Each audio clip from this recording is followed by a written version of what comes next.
Many spend their days passively searching for something interesting to do. Others dig in and find it. While nothing is certain, anything is possible. And the anticipation leads you into action.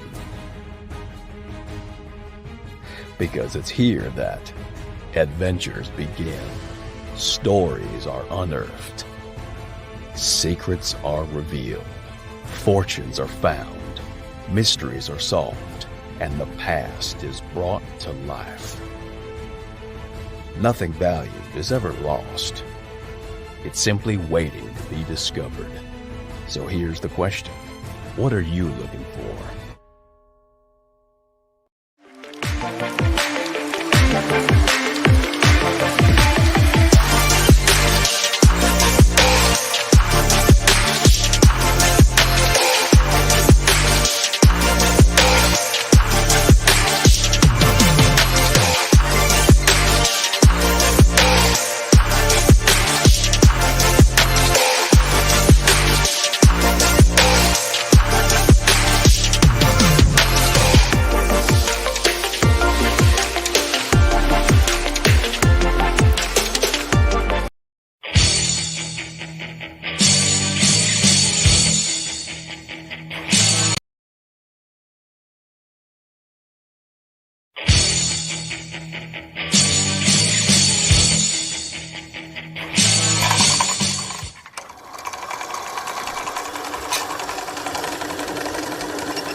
Good evening, everybody. It's Thursday, it's 8 o'clock, and it's the Big Detecting Show with my good friend and confidant, Mr. Adrian Gaylor, and myself, Dave Sadler. Good evening, Adrian. How are you? I'm fine, thanks, Dave. Well, good. Everyone's allowed out now with certain restrictions. So, well, big news. I tell you what, mate. I'm going to have to give that mention straight away before we go any further, and basically thank everybody who's been involved in lobbying the DCMS, their MPs, etc., etc. You're talking Tony Kaywood, who listens to the show. He's been deeply involved in it. He even wrote an article for ourselves, which led multiple people into contacting their own MPs, etc. We did try and do the petition ourselves, which was sadly pulled. Additionally, you've got to thank Jason Massey. I know Jason Massey was heavily involved in negotiations. Keith Westcott at the Association of the Detectorists and the NCMD also. So congratulations to everybody. And it's been very hard work, I know, by a lot of people. So well done. And for those of you who aren't know what I'm on about, we were able from yesterday, the rules were changed around metal detecting, Adrian. Yes. Allowing people to detect, providing it's safe and they got permission, etc., etc. So, yeah, apart from me, I can't go because sadly my daughter's got COVID. So I'm good Lord self-isolating. I hope she's okay. Yeah, she's not too bad. Just in bed, usual. It's like a big hangover, really. I think. Good. Fingers crossed. She's young, so. And the other big news of the week, obviously, several people have already mentioned it, that I have hair. And yes, it's the first time in 15 years that I have hair. And I did it myself in the bathroom with a little bit of help from Mrs. Sadler, taking the back probably looks like a meth addict's teeth, but hey. Yeah. And then we have a new colour. Daughter was dyeing her hair sort of blacky blue, so I stole it and done it myself. So, yes, it's what else there was? The big mention, which I think we'll actually come to that shortly when we look at the news. Now, as you all know, we are generally hit by technical hitches. Last week was a bit of a killer because we lost a high proportion of the usual viewers. We weren't able to bring the show to the viewers on Facebook feed because of the Facebook changing their settings and such like. But tonight, we're hoping Barry, the guest of tonight, is able to join us momentarily, but he was having an issue linking up with the show. His system wouldn't allow the link to open, so that lovely man, Mr. Higgins, is dealing with that off air. So, Adrian, shall we therefore go to the news? Yes, be fantastic. Oh, it's all changed. What's a video? It's got a video file there as well now. This is all new. So I'm sharing the screen. which is nice. Good evening, everybody, as well in the chat room. Thank you for joining us. So that's the wrong page. Outstanding start. No, that's the wrong page as well. There we're going. That's the right page. That's the big detecting show page that you saw there with all the information every week. But where I want to go to first is the ArkMD store. Now, for those of you who watch weekly, you'll know we do a live prize draw at 8:45, courtesy of Diggers Dips. And tonight's main prize follows on from our new involvement with Detecting Aware UK, who you've mentioned for the past couple of weeks. And you'll see if we pop in the ArkMD Mag store, which the links actually get put in on the shop in the coming days, you'll see our bits and bobs, and there's more to come. Steve, that lovely man at Detecting Aware UK, he's added them, and there's going to be some more, a lot more going on there in the very near future. And something else has come up there already. We've got aluminium scale cards. But as you can see, for those who've looked in the past, the prices from we want to keep things cheap. People have asked us for bits and bobs, and obviously, we don't want to make any money. We want to give you something that you can wear and, do what you want with. So at the end of the day, we've come to Steve, we've chatted to him, and we've come up with an agreement of basically keeping all our prices exactly the same as everything else in his store. And Adrian, you've ordered one already. Yeah, very swish website. Get a nice little text after you've ordered, Royal Mail tracking, and mine's looking like it was dispatched the same, if not the next day. But the tops are good quality. My housing manager, she's very impressed with the quality of them. Yes. I don't know what material it is, but it's not like thin cotton. You get a t-shirt. It's like it's thick, but not too thick. Breathes quite well. So ordered off there. So go over and have a look. So you can see that's the header. If you go onto the site currently and you want to find it, look for this in the editor's picks section, and you'll be able to find them. But I'm absolutely made up with it. He's done a top job already. As you can see, lots more articles gone this week. Castleton's Ancient Hospital. Dave, we're not on the website. Sorry, aren't we? No, they're just looking at two strange men. Two with hair. I know, yeah. What's that about? Right, I'll come back out and I will reshare the screen because something I do want to give mention to on behalf of Nick West is the Military History Network. Damn fine it is too. For those of you who are interested in military history, Facebook, because of the things that can appear on Facebook pages, ammunition and such like, guns, knives, etc., they delete it. They've closed groups, and this is basically Facebook, but for military history enthusiasts. It started a couple of days ago. Again, you can find this here, or if you can have a look, just Google Military History Network, and there's some darn fine posts for those of you who aren't interested in military. And I think we best go to the news now, haven't we? So this week's news, Adrian. And one I've just found moments before we went on air. So first up, Adrian, buried treasure, the record UK haul fueled by rise in metal detectorists. There were 1,300 pieces of treasure found in the UK during 2019, the largest haul since records began. The DCMS annual report on treasure finds in England, Wales and Northern Ireland said there were more than 1,000 discoveries for the 6th year in a row. The vast majority were discovered in Norfolk, Lincolnshire, Essex and Hampshire. That's 96% of treasure finds.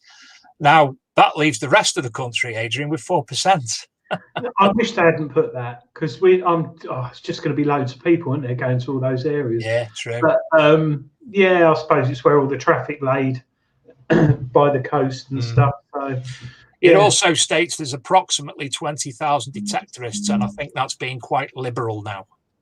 I think that is very liberal. I mean, I'd like to know where they got those figures from. I can imagine. This is the featured article in this month's Treasure Hunting magazine, now available online and in all good bookstores. And Yes. W.H. Smith and such like. I'll let you speak this one through, Adrian. Yeah. Basically, forgot the guy's name. Kevin Duckett. Kevin Duckett. Yes, he he's been detecting for 20 years, and he went out one day. Loves history, like a lot of us, and just saw something poke. I won't give too much away, but he saw something poking out the ground, and it was gold. And he went down, pulled it out. Thought that is a very intricate gold sort of designed thing, as you can see. Went home, did a bit of research, which he's still continuing doing, and found that it looked like it was from Henry VIII's crown, which was destroyed after he died and cut up into pieces and melted down. But apparently somebody might have taken a bit for memory or whatever. But it's an amazing find. He's still got to get it confirmed, because obviously it's quite hard. But based on the replica that's been made, it matches it pretty much 99%. But it's still supposedly belonged to his crown. But it is amazing. I mean, it's very intricate, the design and that. And if it was a forgery, you know, I find it quite hard to believe. Yeah. But it's so bizarre that it was sticking out the ground. Just goes to show he's got a gold max, I think. Yeah. But you know, it just goes to show you got to keep your eyes open. Absolutely. And don't forget, all the articles that we publish on here in the news have the link available for you to click and read through in its entirety. Sorry, Adrian. No, that's all right. I was just thinking, you know, when I come home and say I found certain things, my wife goes, "Oh yeah," and when I have things that have been of value or historical interest, she's gone, "Oh wow." But if I came home and said I found a bit of Henry VIII's crown, it's like what? Is he stomping on a dog there? Sorry? Is he stomping on a dog? I think it's a deer or something. I'm not sure. But a deer. But what? I mean, what? There's a full write-up in this month's Treasure Hunting magazine. Yeah. I've known it. I got mine yesterday. It's a great article. Yeah, it is interesting. Ancient coins discovered in Roman ruins, which were left by a fleeing soldier. This is in Serbia. It's going to be one of those words I can obviously never pronounce. 120 silver coins near to a coal mine in a cornfield in Kostolac. That was quite easy. The site is thought to be the headquarters or principium of the 7th Claudia Legion, a Roman military force which was stationed there. Lovely. Roman silver coin collection found in Izenoi. We're going with that. And this is in Turkey. It's known as the Second Ephesus, for those who know Ephesus. Absolutely love that place. I've been several times.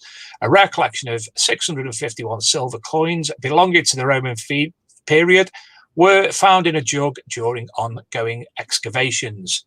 It's best known for the preserved Zeus temple in Antalya. So, bad news this week. Looks like illegal metal detecting activity taking place on the Sussex Downs, which is a scheduled ancient monument. And they certainly do look like plugs, don't they, Adrian?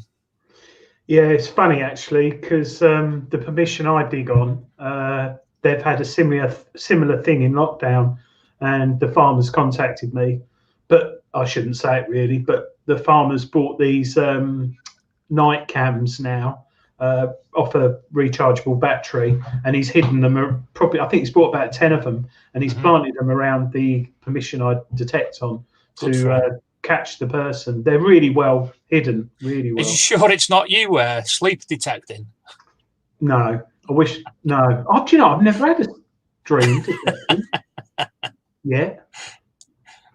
Obviously, there's more details. That was taken from Sussex Heritage Facebook group. So there's more information there. Last week, Adrian, I've got to give mention to this. The Dig came out on Netflix. You can read our review, obviously, there. But, Adrian, what a film. You messaged me, Dave, and I watched it. Me and the wife sat there, and she thoroughly enjoyed it, and I enjoyed it. And it reminded me, the guy looks just like my granddad. Really? My granddad was into archaeology, and he got me into detecting when I was younger, and it reminded me a lot of him. But Yeah, it was a really good film. Although there was one negative which I spoke to you about, and that was at the end. It would have been nice to see pictures and clips of the original, like where they reenacted. Yeah. But then I found a website. There we go. With all those pictures on. What was it? The Archaeology and Metal Detecting magazine. Yeah, but you didn't say that.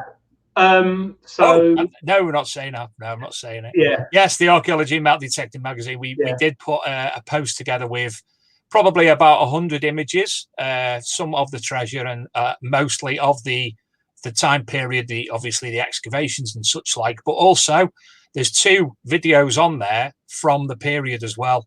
One of 51 seconds and one I found today and uploaded there, 3 minutes 8 seconds, which is a BBC video. And to be able to see it actual is stunning, Adrian. Yeah, it's lovely. Really, really nice film. Thanks. And there's obviously others relating to the British Museum as well. So just one moment. I'm having an incoming call from Mrs. Higgins. Hello, Mrs. Higgins.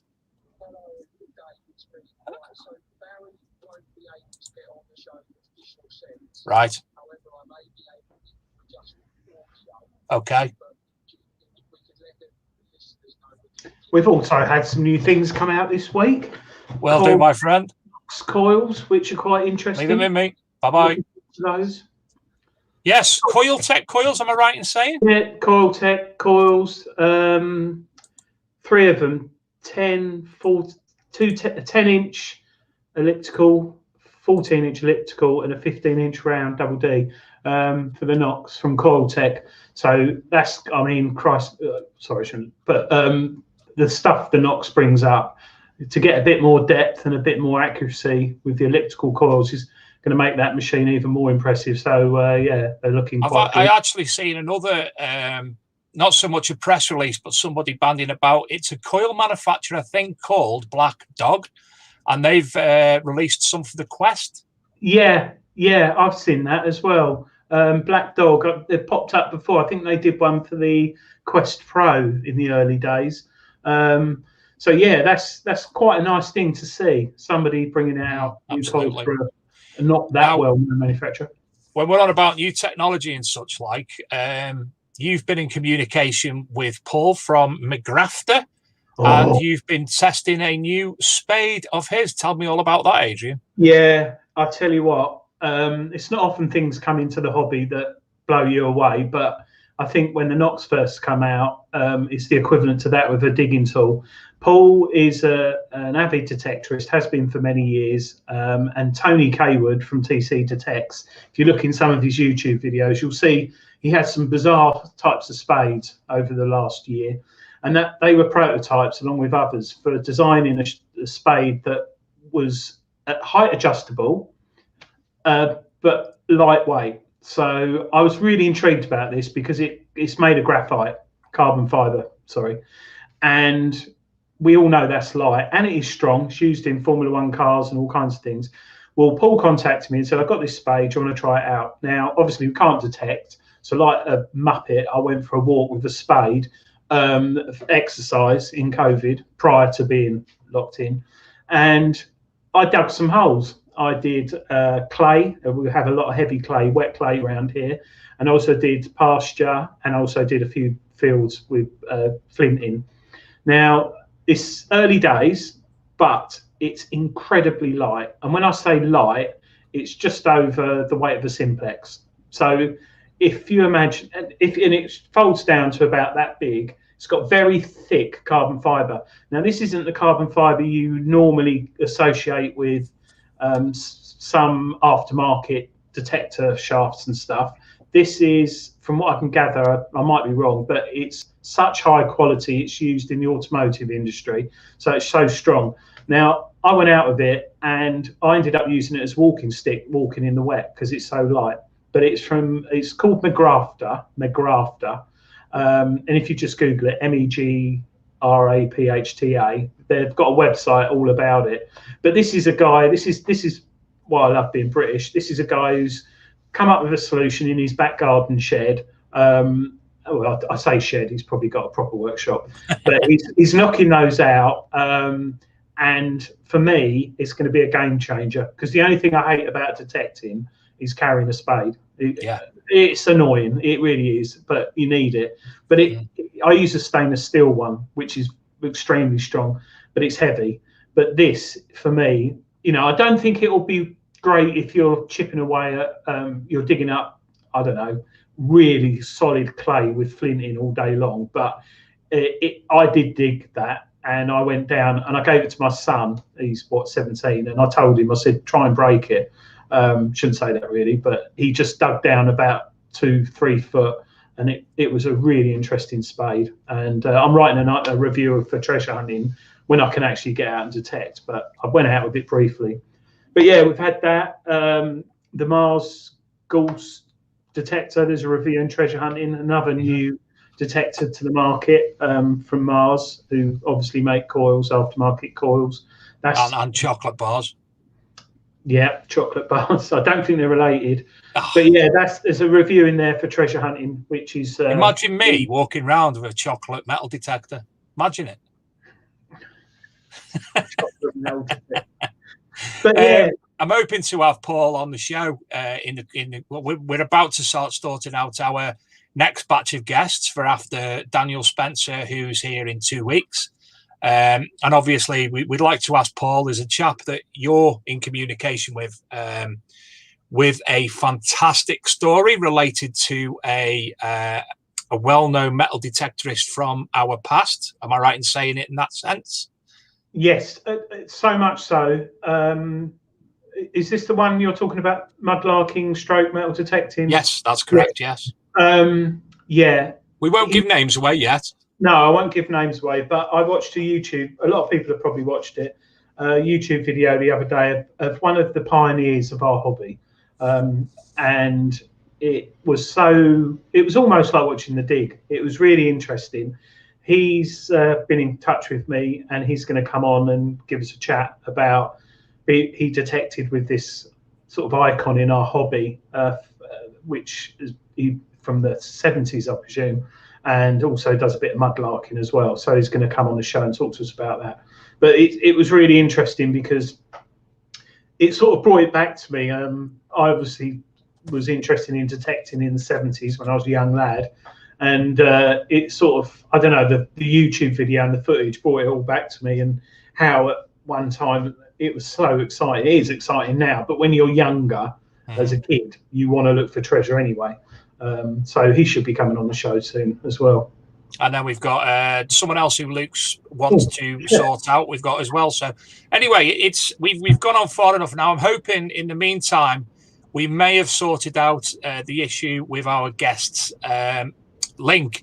If not, we're going to be doing a little bit different. I hope. Luke rang me before, and we might have to do it as audio only. So Luke, he's ringing me now.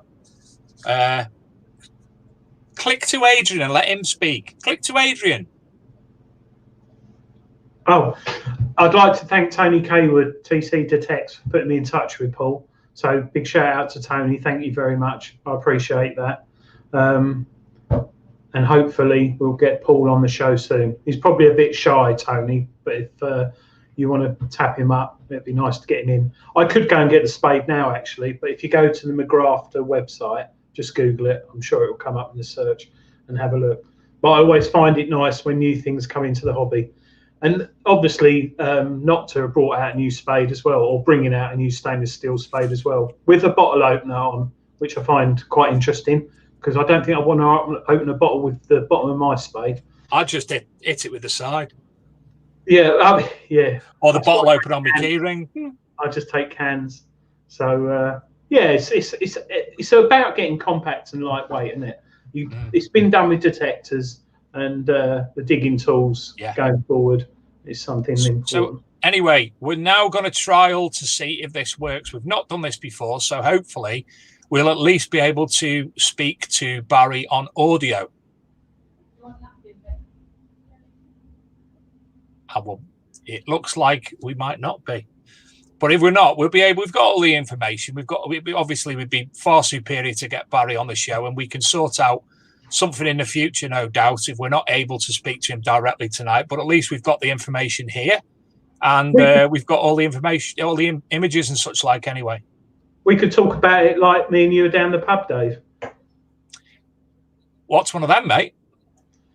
I think it's like a little chef. But oh, good evening, Barry. Barry, yeah. Give it a go, mate. Can you hear the show? I can hear the show, yeah. Can you hear Barry, gentlemen? Yes, he's a bit faint, but we can hear him. I can see what's happening here. I can see what the link is. Good evening, Barry. Nice to speak to you. Yes, nice to speak to you, Barry.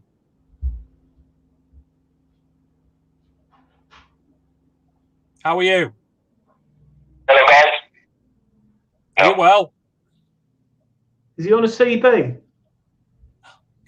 Barry, can you hear the hosts or not? Yeah, I can hear the host, mate, yeah. Are you well, Barry? Nice to speak to you. I don't think he can, though. I think he's in a tunnel. Hi, how you doing, guys? All right, yourself? Hi, guys, how you doing? Good, Barry. How are you? I can hear the show. I don't think this experiment's going to work somehow, Luke. Hi, guys. Hi, Nick. Is he on SpaceX? Yeah, and you guys, a pleasure. Yeah, pleasure. Karen's saying it's my accent. I haven't got an accent, Karen. Yeah, very well, guys. No, what Barry, you can't hear this, but obviously what we've got here is a massive delay. Dave, if you... If I ask questions now and then come back in about half an hour, we'll get it right. It's dropped out now, guys. Okay. Not going to work, chaps, I'm afraid. Not going to work. Right, yeah. Don't worry, Barry. We'll get you back in the near future. We'll sort something out your end, and we'll go through it and obviously see if we can get it going perfectly before this. It's the first time this has happened to us, sadly. But 10-4, good buddy. No.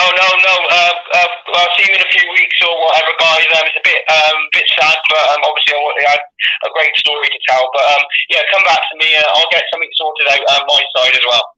Excellent.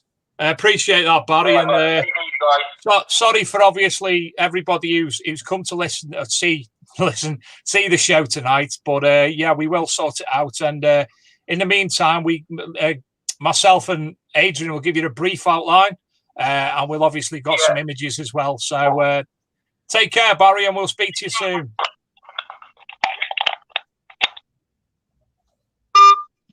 Nope.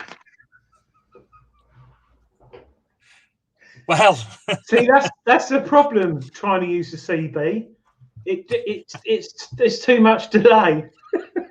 You don't work with animals, don't work with children, and don't work with us. Has he got a Spectrum or something, or a Commodore? That's probably what it might be. Nothing wrong with Spectrums. I had a Spectrum 48K. I have. Commodore 64 had better sound. Sorry, we'll move on. Well, I'll tell you what we'll do, Adrian. We were talking about recent updates and stuff such like. We'll crack on with that until the prize draw at 8:45. And when we come back after the adverts and such like, we'll get back into from our side, we can obviously read out exactly what we know and look at the images that Barry sent. Yes. I mean, Hounslow to Jerusalem, finding the Holy Grail is a story which is very interesting, isn't it? And it was sadly by a lot of papers. Yeah. And a lot of people don't subscribe to these theories. But at the end of the day, what proof do any of us have? People were saying there was no more mummies at Saqqara, and they dug up more last week. So, I know they're there, but is the Holy Grail real? It's a question in entirety in itself. Did Jesus exist? Therefore, did the Holy Grail? Did the Spear of Destiny? Did the Ark of the Covenant? Did any of them exist? did a man find part of Henry VIII's crown in a field? Did I have cake today? No, I didn't. And it's a need cake. Yes. So, it's an interesting story. And I know he was on the show a few months, probably a year ago, wasn't it, Dave? Barry? Barry's not been on with us before, no. Oh, the story sorry. only came out just before Christmas. And we spoke about it on the show, about the case itself. Oh, I could have sworn I heard him elsewhere. Okay. He's done some podcasts, apparently, Luke was telling me, but no, nothing in, obviously, with ourselves as of yet, and not tonight. It's interesting, though, because the story, tell me if I'm wrong, you probably know more than me, he was ill or something, or had an accident, and had some message sent to him to say the Holy Grail was there. Am I right in not saying so? I tell you what, all paranormally, when you started talking like that, then you went dead fuzzy. You did. Well, talking about the paranormal, as I say, we'll come back to this after the break. But talking about the paranormal, I actually had it's what I used to do. Parapsychology, the scientific study of the paranormal and such like. I had a book published about 2008 called Ghosts, UFOs and Pussycats, which was my slant on the whole hobby at the time.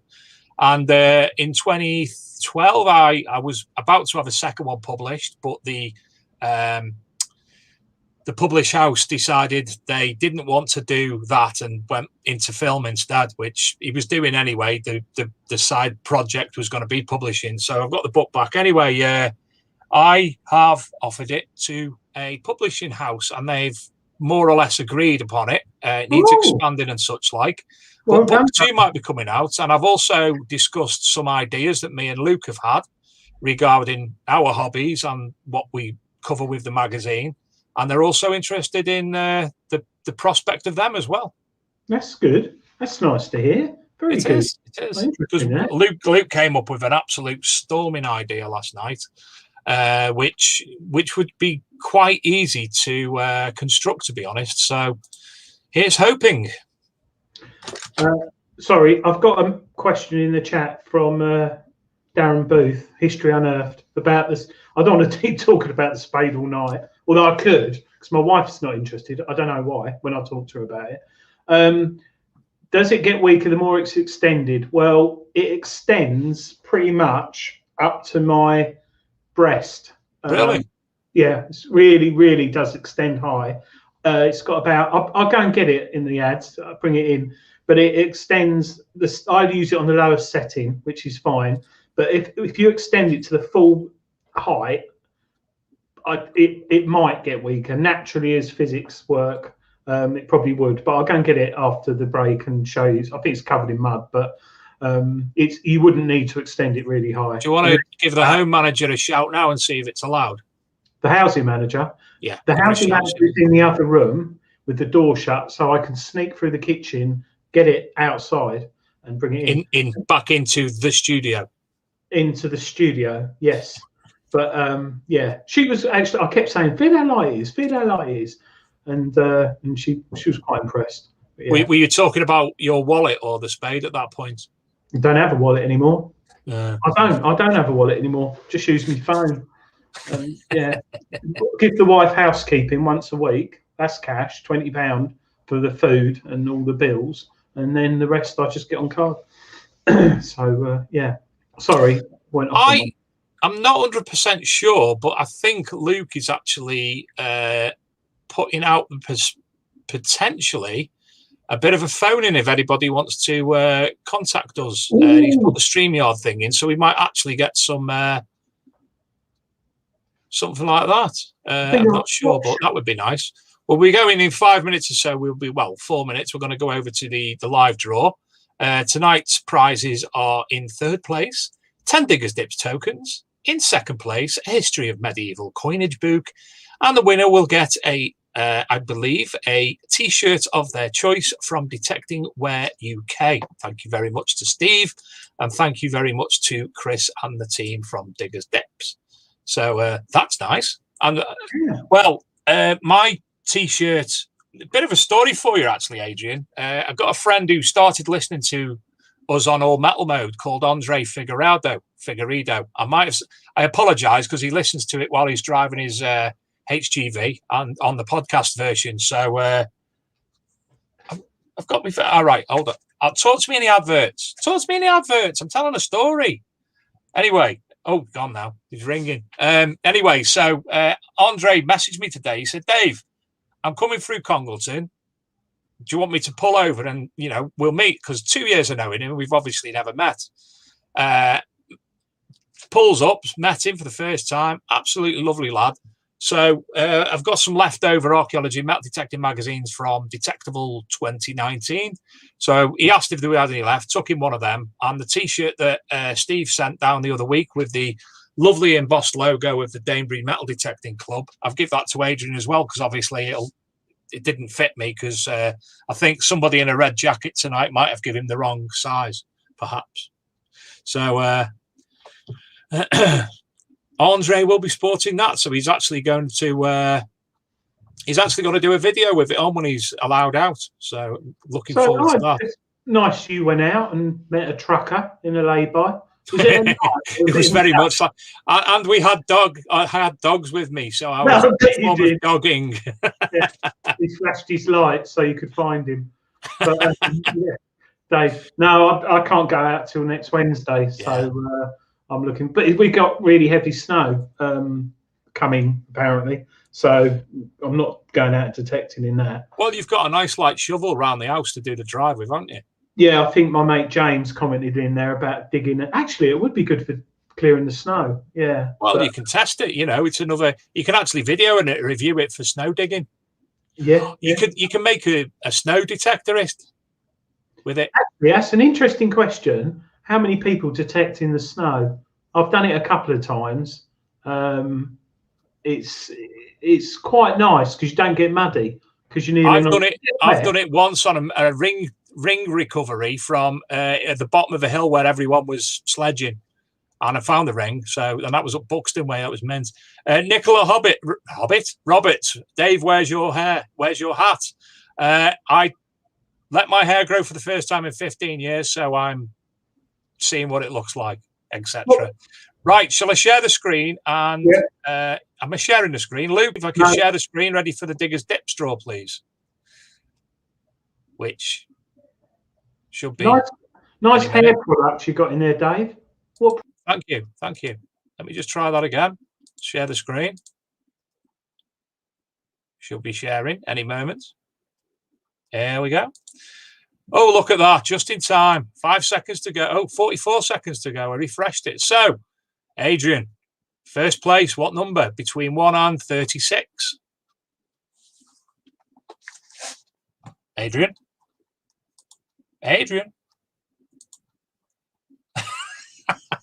Now Adrian's disappeared tonight, so I'm doing a draw on my own. He's there. Where?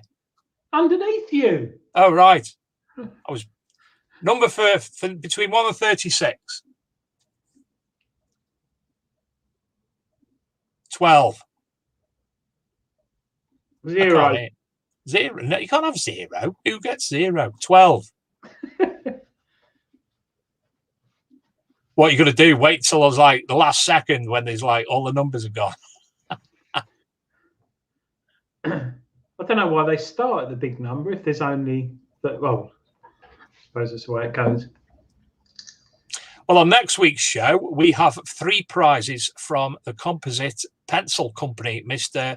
Graham Dempsey, and the main prize, which is a low number, is the full kit from Composite Cleaning Pencil Company in his nice new thing for it. Scotty B's won a T-shirt. I don't think they do them in child size, to be honest.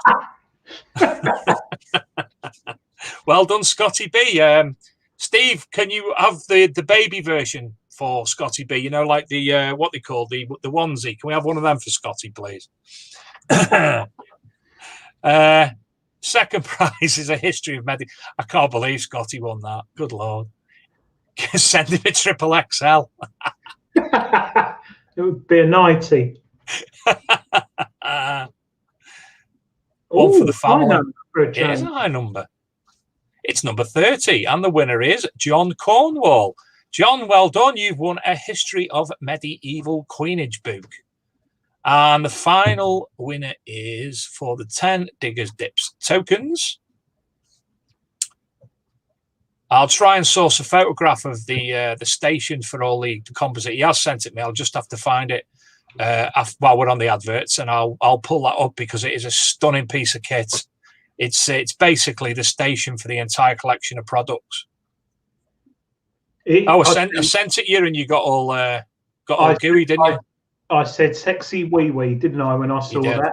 You did. It's number 23, and the winner is White House. Paul Whitehouse. In first place, Scotty B's won the 3XL t-shirt. Second place, John Cornwall, A History of Medieval Coinage, and 10 Diggers Dips tokens to White House. They will be the second two will be contacted by, well, I think they'll all actually be contacted by Diggers Dips. Scotty B, if I get your details, obviously, or I'll give your details to Steve and you can contact him and sort that out between yourselves. But thanks to Diggers Dips and thanks to Detecting Ware UK, and we'll go to the break. I'll get my spade.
I'm Dave D, and you're watching XP Team USA.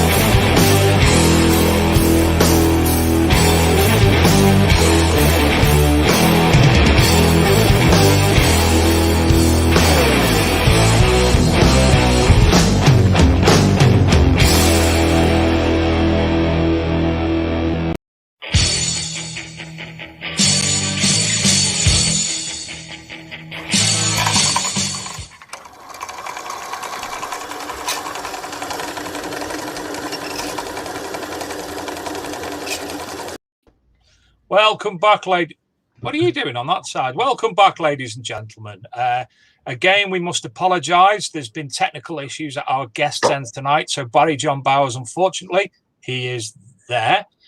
He won't be able to join us this evening. We did try doing it as an audio version, but that didn't work either, sadly.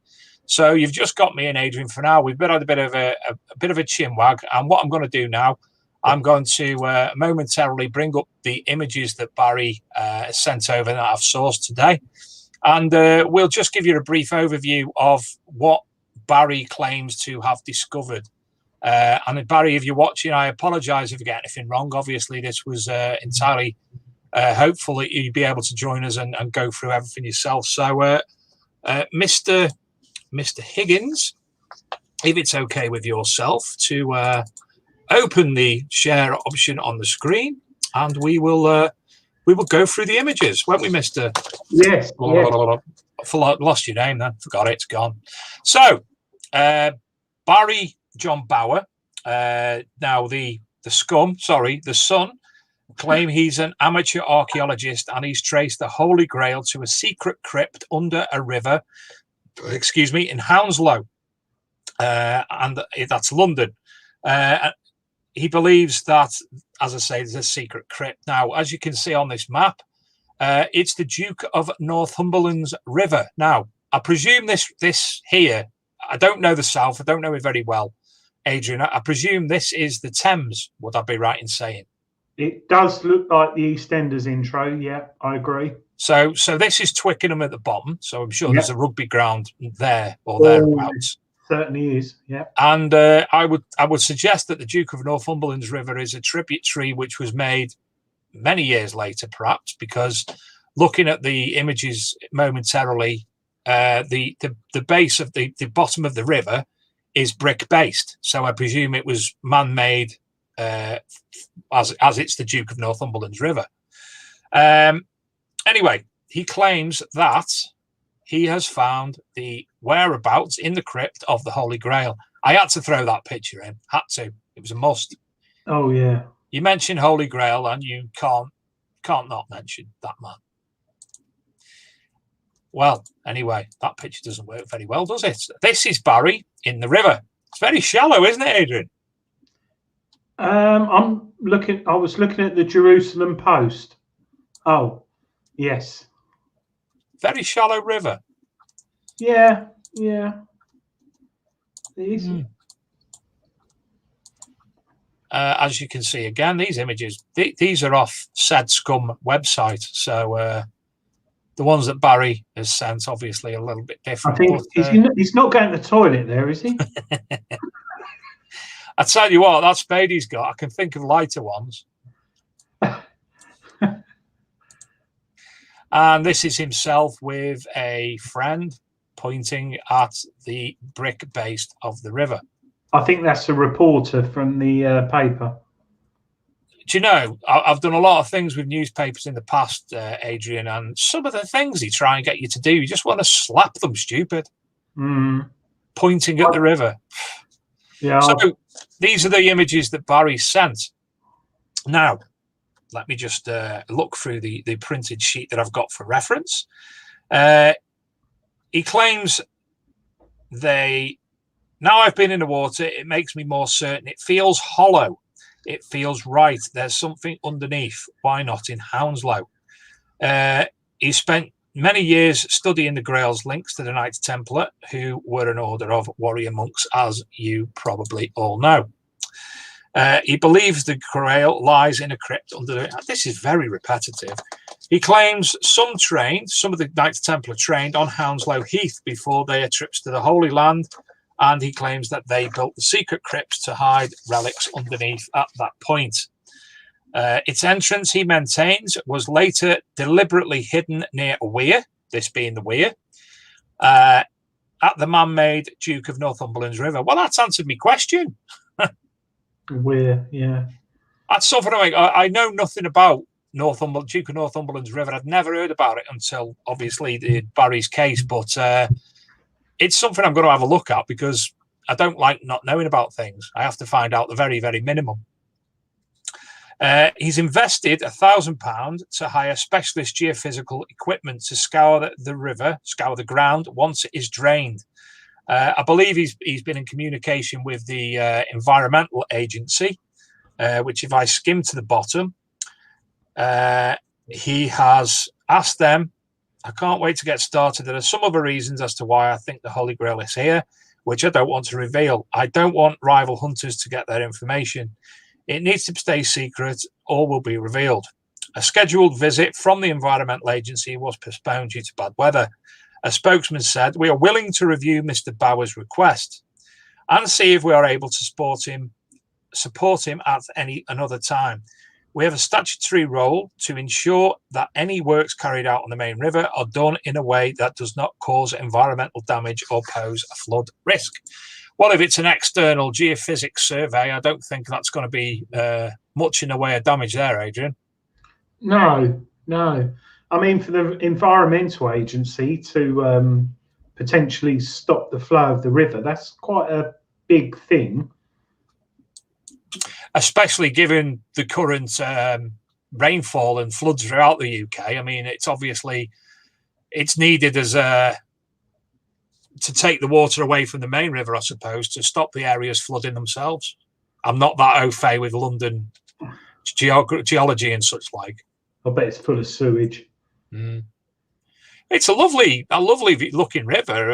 As I say, you can see on some of the images the brick base of it. So I'll stop sharing there anyway. So there's Barry's images, and that's Barry's story. And it's unfortunate because I personally did want to speak to him and learn more because, we don't know anything about it other than what's in the newspapers.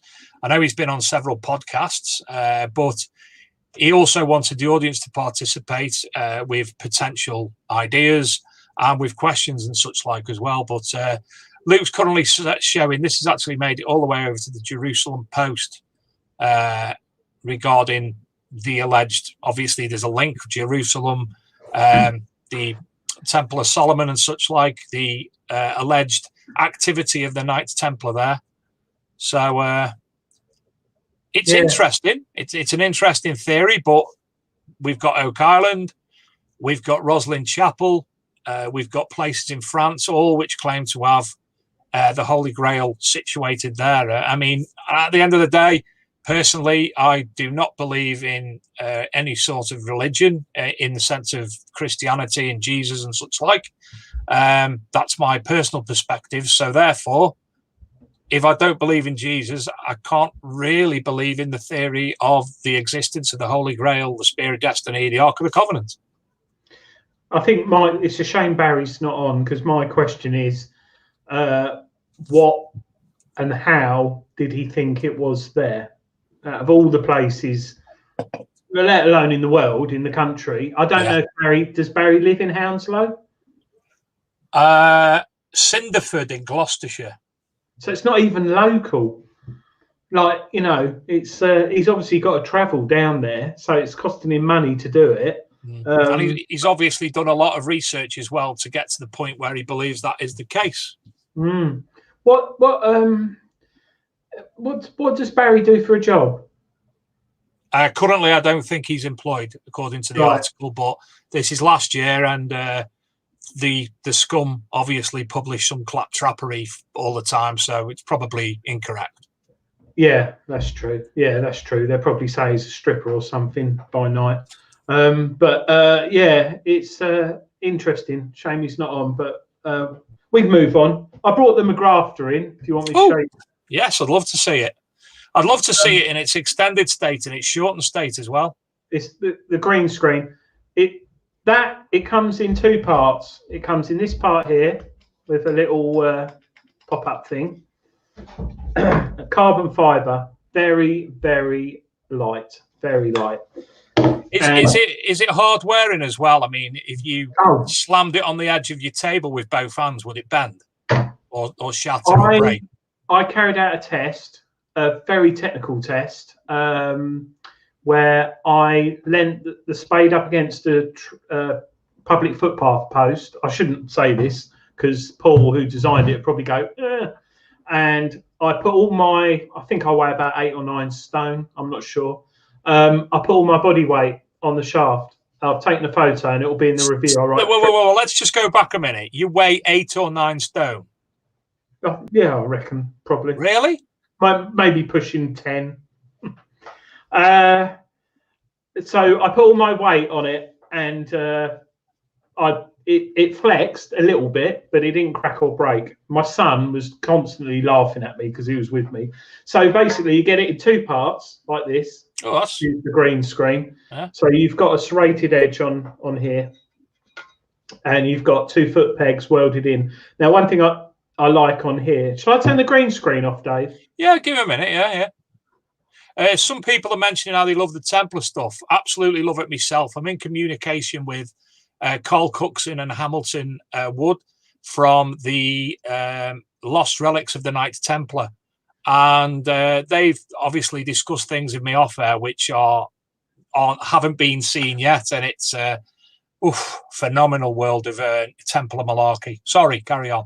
No, so it comes in two parts. There's this bit here. And the one thing I really love, we all know what it's like when you try adjusting your shaft with two buttons. There's only one, really simple. And basically, you just... Christ. You're doing well there, mate. Yeah. So basically, you just... holding me shaft. So you can see that is very long. That's lovely, yeah. You wouldn't need it that long at all. So I dig with it down at that height. And what is nice, it's just not two buttons, it's just one to just pull it along and change it. It's got a serrated edge on it. Christ, I'm doing a good job here. So it's got a serrated edge on it. It's steel, welded, very well welded, foot pegs, and it's got little, how can I put it, like sandpaper abrasive strips on here to give you extra grip. But what I do like about it, which us British are very good at, is if the shaft did break, there's little bolts on here to simply pull it out and put a new shaft on. So yeah, it's a nice looking shovel, extremely light. I mean, not that I could do that probably with a normal spade. I would laugh so much if your finger snapped then. Yeah, so it's not a massive head on the shaft, but it's enough. It's ample. We've got a few questions there, Adrian. One is, if one button breaks, one button will break. It's easy if you twist your shaft. Sorry, that's not the one. Darren Booth asks, does it come with a warranty? I think it does. I think there is a warranty on the website. I don't work for them. I haven't been paid to promote it. I'm just literally been sent one to try out, and I like it. But I'm sure there is a warranty on the website, but it's quite realistic, because trying to put a warranty on a spade is like a tyre for a car. There's multiple eventualities you can have with it. I'm sure TC to Tex or someone might look on their website that he did have a warranty. But I think the key to this is this carbon fibre. It isn't cheap. It's not a cheap spade to buy, but that's because of the carbon fibre that's used in it. It is extremely strong. And if I'd have known we weren't going to have a guest on tonight, I would have shared some pictures. I probably still could, of me standing on it and digging with it. But it's just a lovely little thing. And what I did when I went out, because my son was embarrassed, I'd look like a complete idiot walking down the road with a spade, I put it in my backpack, which I had with me, because you can obviously just put it down like that, have it in your backpack. But I think going forward, if it takes off and it does well, and I know people, Jim, who's in my club, metal detecting club, he's bought one because he's got a bad back and stuff, because that's one of the reasons it came about, because Paul, who designed it, had a bad injury accident a few years ago, and he struggled when detecting, carrying his spade and digging, and that's why he brought this out. And the guy I know has bought it one, and I presume Tony at TC has got one. There's definitely a warranty. Definitely, I don't know how long, but yes, there is a warranty. Yeah, I feel it's one of those things that it's just going to become a bit like C-scope. Yeah.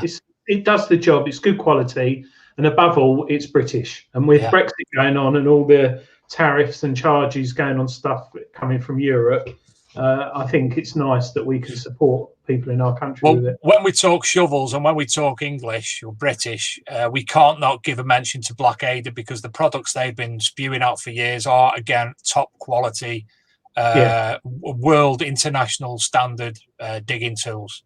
Yeah, I mean, I must admit, Blackadder, I think this is good, but I think if you were digging, take for was it spring or summer detectable? I think it was spring detectable. The ground there was, it was ridiculous on the field, sheep field, I think it was. And I don't know if I don't know yet, but I don't know. A good stainless steel shovel would suffice something like that. I mean, we all know what it's like. You go out detecting and your spade breaks, or worse, you leave it in the car. It's almost as important as your detector. But at the same time, so is your back. So if you've got something lightweight, I'll be honest, Adrian. I've always had the issue. The image of Barry when he was on screen with that little shovel. I've got one of them. I've used it for years. I've no problem with it. It's fine and dandy.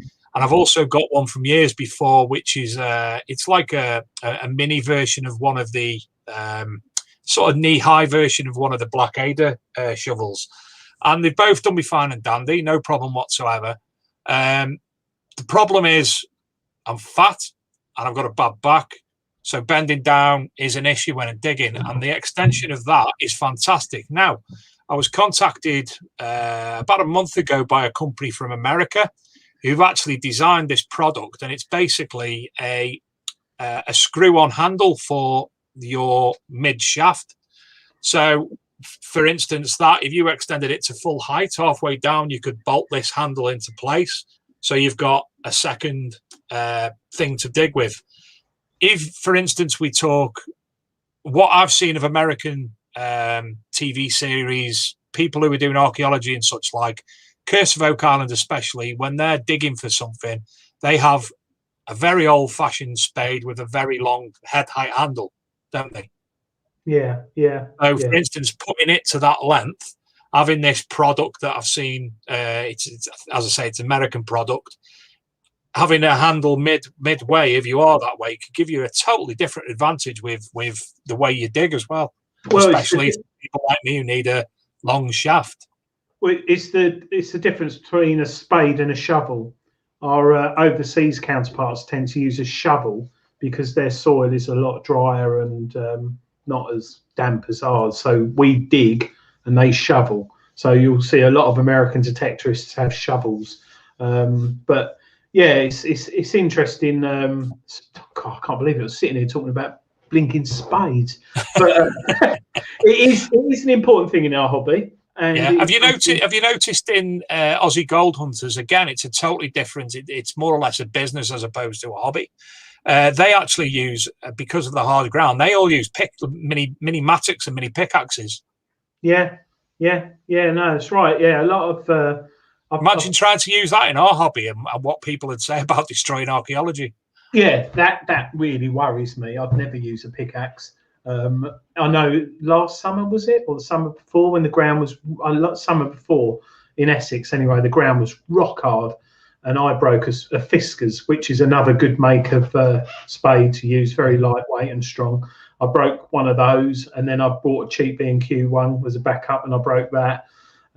So yeah, it's something which it depends on what soil type you're digging. We have a lot of clay in Essex, so it's very, very boggy in the winter. Would you say, moving to ask a question about that? Living up north, we've got less clay where I live, but where you used to live, you say more clay.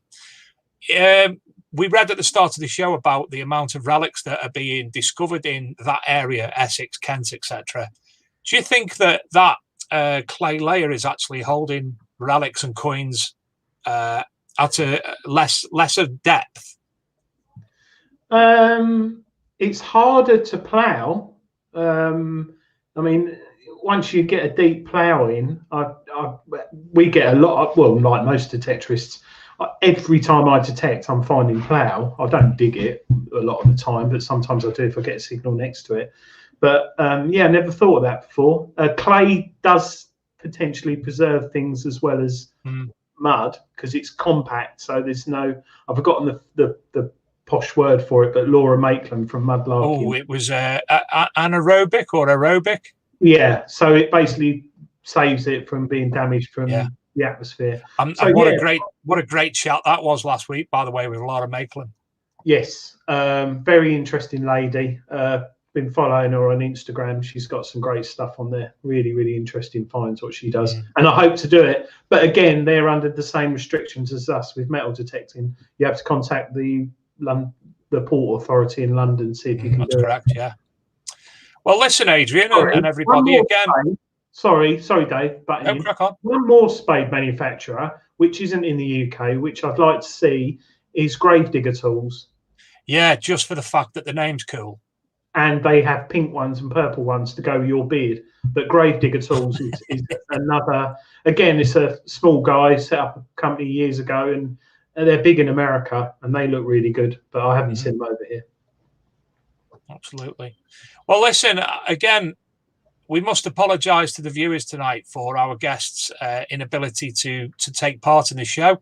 Technical issues at his end, and as I said before, next week's guest, we've got a lady called Kaylee from the YouTube channel History with Kaylee. She's from, I believe, I don't know if she's actually from there originally, but she lives in the Netherlands. Fantastic YouTube channel talking about different areas of history, her thoughts on it, and it's good, isn't it, Adrian? Yeah, very interesting. I'm looking forward to talking to her. And as I say, tomorrow we will release the competition for the Graham Dempsey's 3 prizes on Diggers Dips next week. The following week we have Dan Spencer, and then we're looking at adding people as guests thereafter. If you do wish to be a guest on the show, please give one of us, myself, Adrian, or Luke, a shout. We'll book you in and obviously promote it, and we'll chat to you at length. It doesn't have to be in the hobby for 10 minutes or 10 years or 50 years. We're glad to speak to anybody, and we try to bring a wide range of people to the show, i.e. Barry tonight. It's something a little bit different than normal. Next week, History of Kaylee. Last week, Laura Maitland. It's not necessarily metal detecting, but I think all of them, Adrian, add up to being good shows. Yeah, just interested in the sort of things we're all interested in, really. Whether it's unearthing history, treasure, or mysteries, it's one of all different mix of things, isn't it? Absolutely. So same time, same place, 8 p.m. next week with History of Kaylee. As I say, I'll try and actually book Barry in for the week following Dan Spencer from Searcher magazine, because obviously then we can work thereafter with everybody else. So hopefully within 3 weeks he'll be able to sort out the communications issue. So Adrian, a pleasure as ever. Thank you, David, and it's good night from him. And it's good night from me. Thanks again to Luke. Thanks to everyone for joining us tonight. Have a great week out metal detecting, because the world has spoken and you can. Good night, everyone.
Oh.